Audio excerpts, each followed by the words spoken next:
मनुष्य का मन बाहर की ओर बहता है, वह संसार के शोर में इतना डूबा रहता है कि भीतर की मौन पुकार को सुन ही नहीं पाता। और जब मन भीतर से दूर हो जाता है, तब ज्ञान स्मृति में नहीं उतरता। लोग कहते हैं पढ़ा हुआ याद नहीं रहता, परंतु बात भूलने की नहीं है। बात यह है कि जो पढ़ा गया वह समझा नहीं गया। ज्ञान कोई शब्द नहीं जो रट लिया जाए, ज्ञान वह अनुभव है जो आत्मा में उतरता है जब मन शांत होता है, निर्मल होता है। जिस प्रकार अशांत सरोवर में चांद का प्रतिबिंब नहीं दिखता, वैसे ही अशांत मन में ज्ञान का प्रकाश नहीं ठहरता। कुरुक्षेत्र में अर्जुन का मन भी अशांत हुआ था। उसकी बुद्धि द्वंद्व में थी, उसकी दृष्टि लक्ष्य से भटक गई थी। तब भगवान श्री कृष्ण ने कहा, असंशयम महाबाहो मनो दुर्निग्रहं चलम अभ्यासेन तु कौन्तेय वैराग्येण च गृह्यतेच। हे अर्जुन, मन निश्चय ही चंचल है, पर अभ्यास और वैराग्य से उसे वश में किया जा सकता है। मनुष्य का यही प्रथम युद्ध है, अपने ही मन को साध लेना। जब मन साध लिया जाता है, तब स्मरण स्वाभाविक बन जाता है। इसीलिए अध्ययन आरंभ करने से पहले मन को एकाग्र करो, प्रभु का स्मरण करो। हर शब्द को ऐसे देखो जैसे वो केवल अक्षर नहीं, स्वयं श्री कृष्ण का उपदेश हो। जब श्रद्धा जुड़ती है तो हर शब्द अमर हो जाता है। श्रद्धा ही वह द्वार है जहां से ज्ञान आत्मा में प्रवेश करता है। जो इस द्वार को खोल लेता है, उसके लिए भूलना असंभव हो जाता है। अब आगे जो कहा जाएगा वह केवल सुनने के लिए नहीं, जीने के लिए है। स्मरण की साधना में सबसे पहली बात है ध्यान, क्योंकि जहां ध्यान है वहीं से स्मरण की यात्रा शुरू होती है। ध्यान का अर्थ केवल बैठ जाना नहीं, ध्यान का अर्थ है मन का एक दिशा में स्थिर हो जाना। मन का यह स्थिर होना ही साधना की जड़ है। जब मन बिखरा होता है तो ज्ञान भी बिखर जाता है, और जब मन एकाग्र होता है तो थोड़े से शब्द भी आत्मा में उतर जाते हैं। श्री कृष्ण ने अर्जुन से यही कहा था, तुम्हारा युद्ध बाहर नहीं, तुम्हारा युद्ध भीतर है। अर्जुन ने कहा, प्रभु मेरा मन बहुत चंचल है, इसे रोक पाना असंभव है। तब श्री कृष्ण बोले, असंशयम महाबाहो मनो दुर्निग्रहं चलम अभ्यासेन तु कौन्तेय वैराग्येण च गृह्यतेच गृह्यतेच गृह्यतेच गृह्यतेच गृह्यतेच गृह्यते। हे अर्जुन, मन निश्चय ही चंचल है, पर अभ्यास और वैराग्य से वह वश में आ सकता है। यही अभ्यास ही ध्यान है। हर बार जब तुम पढ़ने बैठते हो तो पहले मन को शांत करो, थोड़ी देर गहरी श्वास लो, अपने भीतर ये भाव लाओ, अब मैं केवल पढ़ नहीं रहा, मैं साधना कर रहा हूं। जब ये भाव जागता है तो साधारण पुस्तक भी ग्रंथ बन जाती है। वो अक्षर नहीं रहते, वे उपदेश बन जाते हैं। जो विद्यार्थी पहले ध्यान में उतरना सीख जाता है, उसके लिए याद करना कभी कठिन नहीं होता, क्योंकि स्मरण मन से नहीं ध्यान से होता है। जो ध्यान में डूब गया, उसके लिए हर शब्द शाश्वत हो जाता है। अर्जुन ने जब श्री कृष्ण के शब्द सुने तो उसने केवल अर्थ नहीं समझा, वह उन्हें जी गया। इसीलिए वह युद्ध भूमि के मध्य भी स्थिर रहा, क्योंकि ध्यान वहीं सिद्ध होता है जहां परिस्थिति विकट हो पर मन शांत रहे। मनुष्य का जीवन भी वही युद्ध भूमि है। बाहर कोलाहल है, पर भीतर अगर ध्यान स्थिर हो गया तो संसार का कोई भी शोर उसे विचलित नहीं कर सकता। इसलिए जो भी अध्ययन करो, प्रथम ध्यान करो, मन को स्थिर करो, फिर जो शब्द पढ़ो उन्हें ईश्वर का वचन मानो। जब श्रद्धा से पढ़ते हो तो वही अक्षर स्मरण बन जाते हैं। ध्यान वह द्वार है जहां से ज्ञान आत्मा में प्रवेश करता है। जब ध्यान का द्वार खुल जाता है तो अगला कदम है समझना। ये स्मरण साधना की दूसरी बात है। ज्ञान को रटना, अक्षरों को याद करना, यह मनुष्य की सबसे बड़ी भूल है।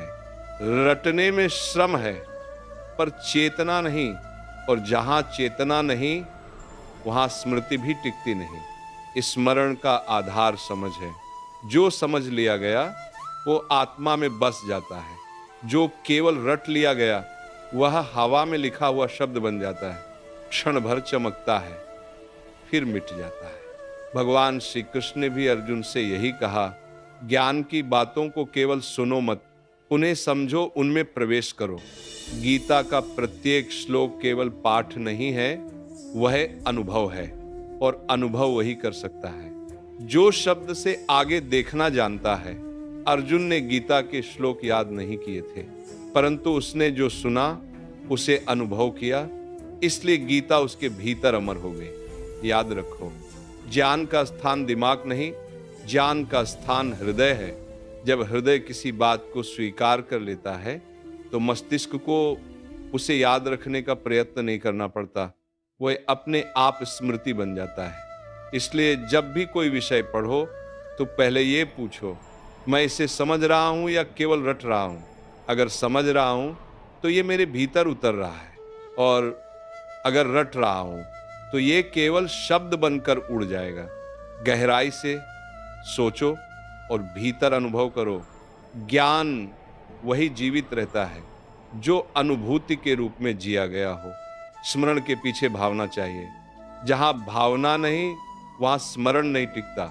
यदि तुम केवल शब्दों को याद करते हो तो एक सीमा तक याद रहेगा, पर यदि तुम अर्थ को महसूस करोगे तो वह सदा के लिए आत्मा में अंकित हो जाएगा। जैसे जब तुम सूर्य शब्द पढ़ते हो तो केवल उसका नाम मत दोहराओ, उसकी ऊष्मा को महसूस करो। सोचो, ये वही प्रकाश है जो समस्त सृष्टि को ऊर्जा देता है। ये वही तेज है जो मुझ में भी जीवन बनकर धड़कता है।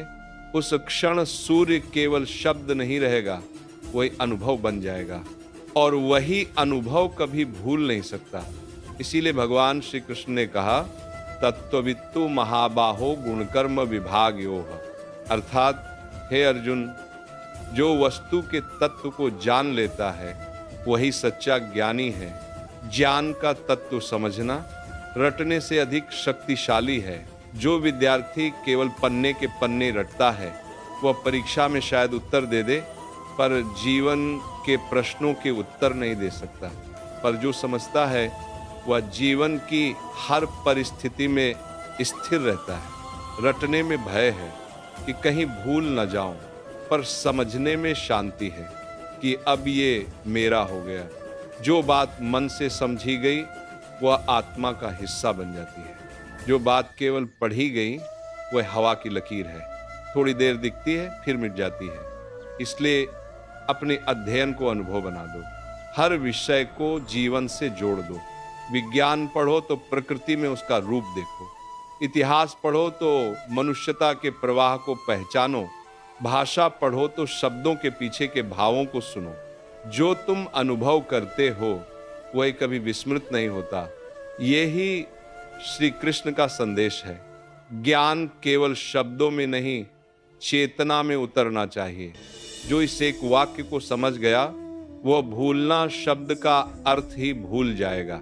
ध्यान से आगे बढ़कर जब समझ की ज्योति जलती है तो स्मरण अपने आप स्थायी हो जाता है। फिर मनुष्य को याद करने का नहीं, केवल जीने का अभ्यास करना पड़ता है। जब कोई बात समझ ली जाती है तो अगला चरण होता है उसे स्थायी बनाना। यही स्मरण साधना की तीसरी बात है। दोहराओ और सिखाओ। ज्ञान को स्थिर करने का एक ही उपाय है, उसे पुनः जीवित रखना। और ज्ञान जीवित तब रहता है जब वह बार बार भीतर से दोहराया जाता है या किसी दूसरे को समझाया जाता है। मनुष्य का मस्तिष्क वही बात याद रखता है जो बार बार उसके ध्यान में आती है। परंतु यह दोहराव केवल शब्दों का नहीं होना चाहिए, ये भावों का होना चाहिए। भगवान श्री कृष्ण ने अर्जुन से कहा था, ज्ञान का सार वही है जो बार बार चिंतन में लाया जाए। इसीलिए गीता का प्रत्येक अध्याय केवल सुनने के लिए नहीं, बार बार मनन करने के लिए है। गीता का रहस्य भी यही है। हर बार जब तुम उसे पढ़ते हो वह तुम्हें नए अर्थ देती है, क्योंकि दोहराव में नई चेतना जन्म लेती है। ज्ञान बार बार उसी स्वरूप में नहीं लौटता, वह हर बार थोड़ा और गहरा होकर आता है। जो विद्यार्थी केवल एक बार पढ़कर आगे बढ़ जाता है वह सतह को छूता है, पर जो बार बार पढ़ता है वह अर्थ की गहराई तक उतर जाता है। स्मरण का रहस्य पुनरावृत्ति में छिपा है। पहली बार पढ़ने से परिचय होता है, दूसरी बार समझ बढ़ती है, तीसरी बार वह भीतर बसने लगता है, और जब चौथी बार वही विषय आता है तो वह स्मृति नहीं, अनुभव बन जाता है। अर्जुन ने भी श्री कृष्ण के उपदेशों को केवल एक बार नहीं सुना, उसने युद्ध के बाद विश्राम के क्षणों में भी उन श्लोकों का स्मरण किया, उन पर चिंतन किया और उन्हें दूसरों को समझाया। इसलिए गीता उसके भीतर जीवित रही।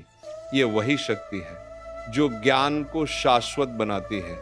जो भी विषय तुम पढ़ो उस पर एक दिन बाद फिर दृष्टि डालो, 3 दिन बाद उसे फिर देखो, 7 दिन बाद एक बार और दोहराओ। इसे कहते हैं स्मरण की 7 ज्योति। हर दोहराव में प्रकाश और बढ़ता है। और यदि तुम उस विषय को किसी को सिखा सको तो समझ लो अब वो तुम्हारे भीतर सदा के लिए अंकित हो गया।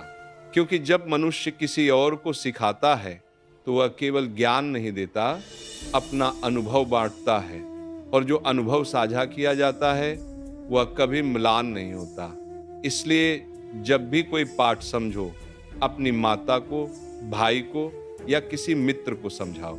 तुम पाओगे कि वही बात तुम्हारे भीतर और गहरी उतर रही है।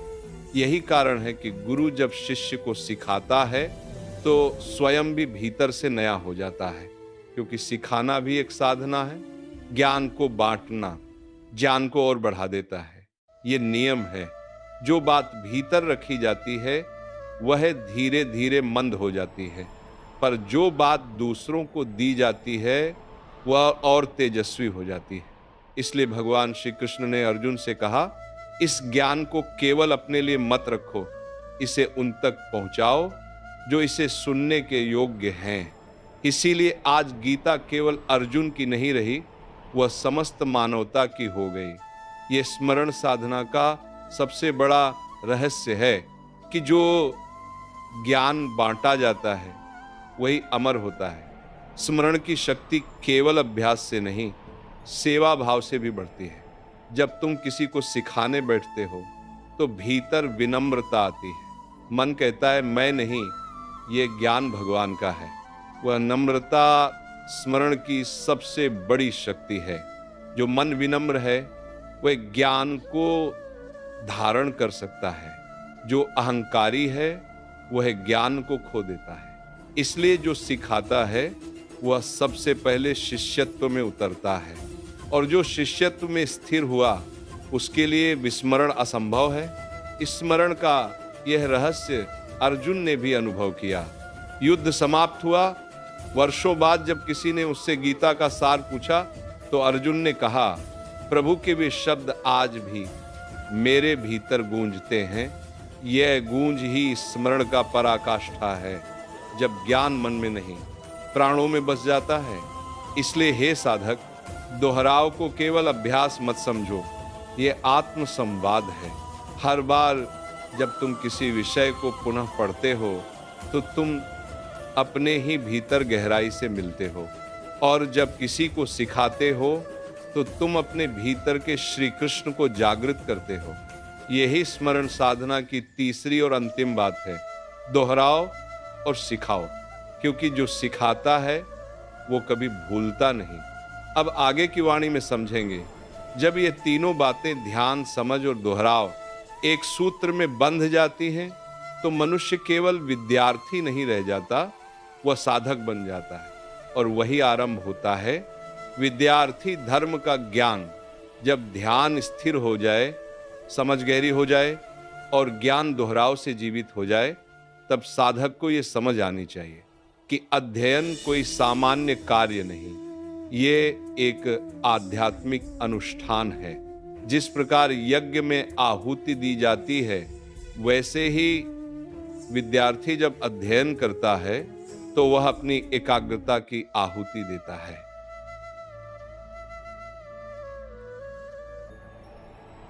उसका हर शब्द, हर विचार, हर स्मरण भगवान को अर्पित किया गया पुष्प बन जाता है।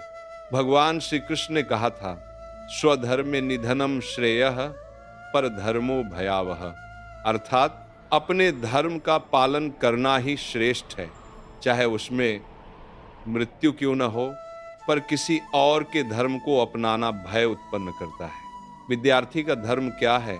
विद्यार्थी का धर्म है अध्ययन। अध्ययन केवल अंक प्राप्त करने का माध्यम नहीं, ये आत्मा को प्रकाशित करने का साधन है।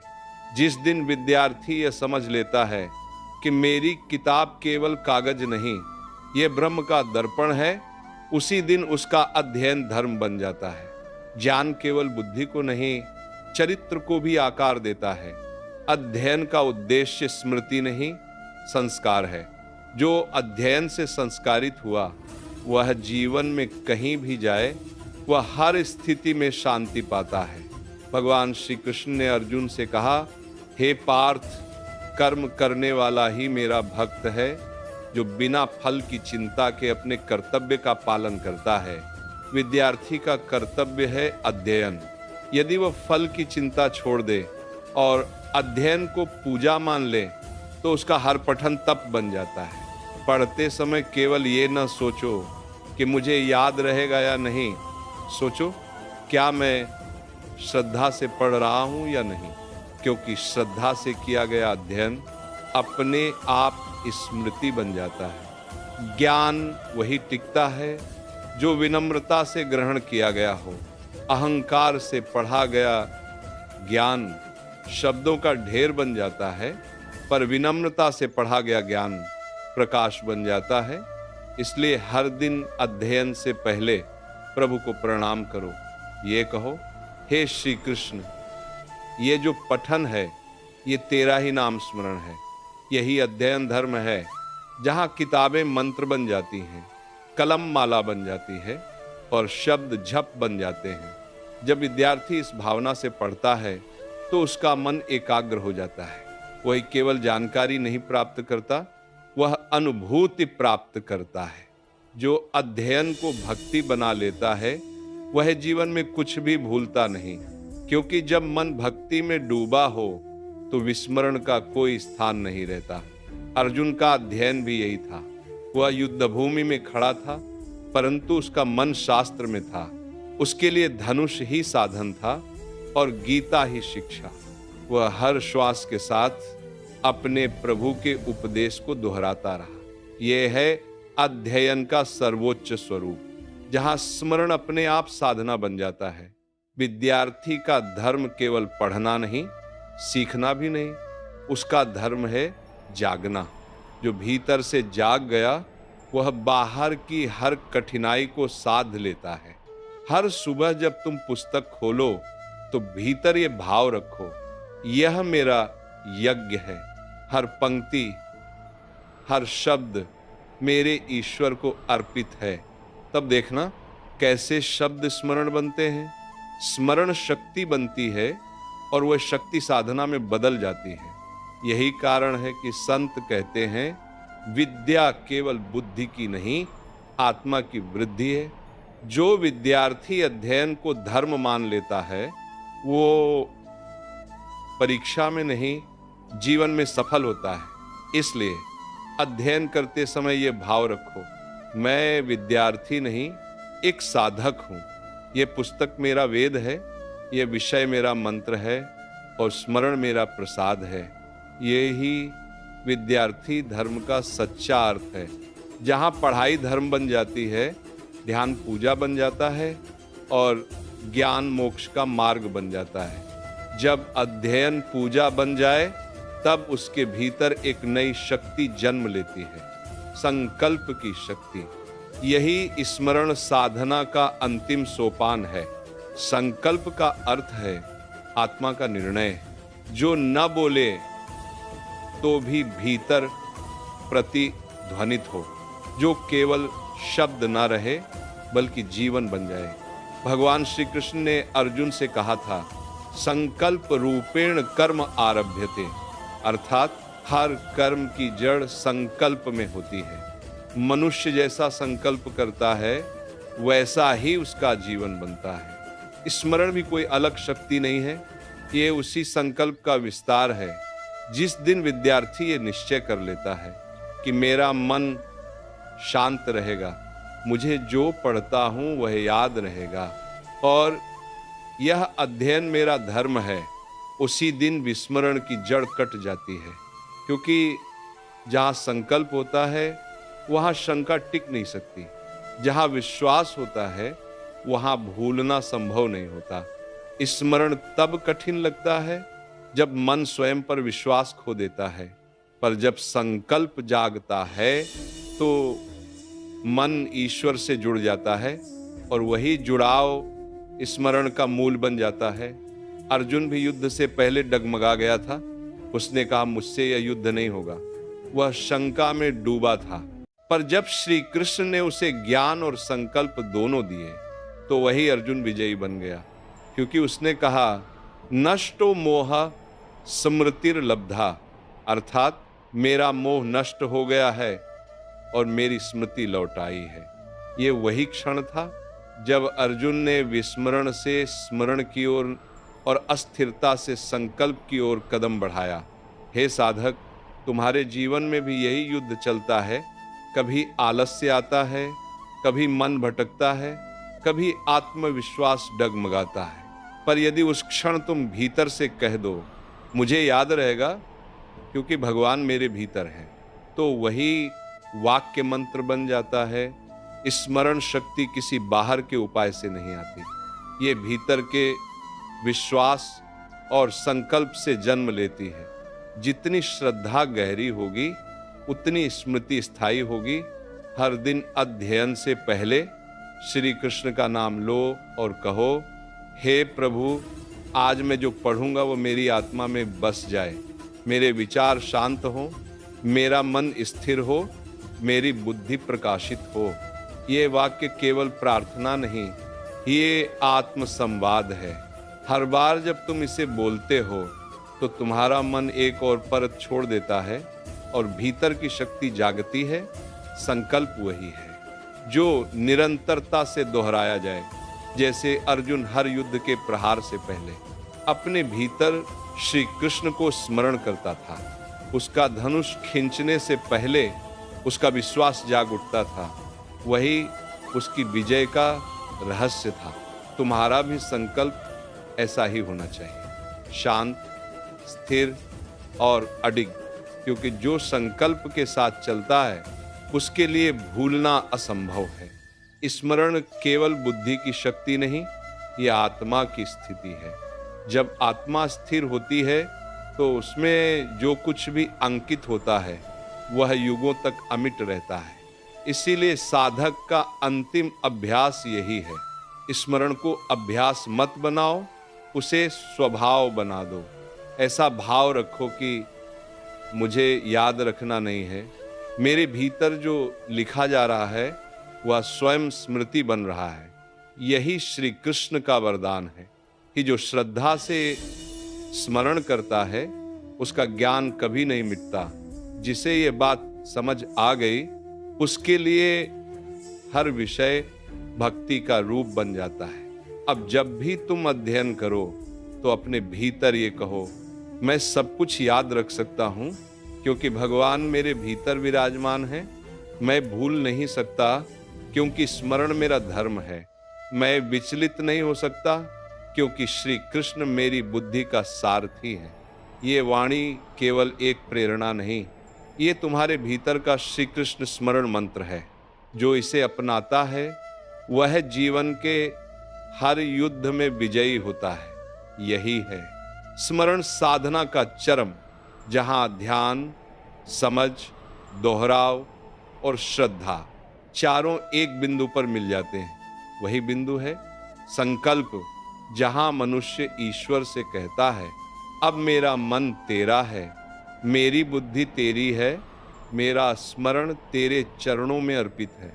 इस स्थिति तक पहुंचने वाला साधक केवल ज्ञानी नहीं कहलाता, वह प्रकाशमान आत्मा बन जाता है। क्योंकि जिसने स्मरण को तब बना लिया, उसने भूलना नामक अंधकार को सदा के लिए जीत लिया। अंतिम वचन, मैं स्मरण का साधक हूँ, मैं जो भी पढ़ता हूँ वो मेरी आत्मा में बस जाता है। हे श्री कृष्ण, मेरे भीतर की चेतना को जागृत कर मुझे वह दृष्टि दे जिससे मैं प्रत्येक ज्ञान में तुझे देख सकूं।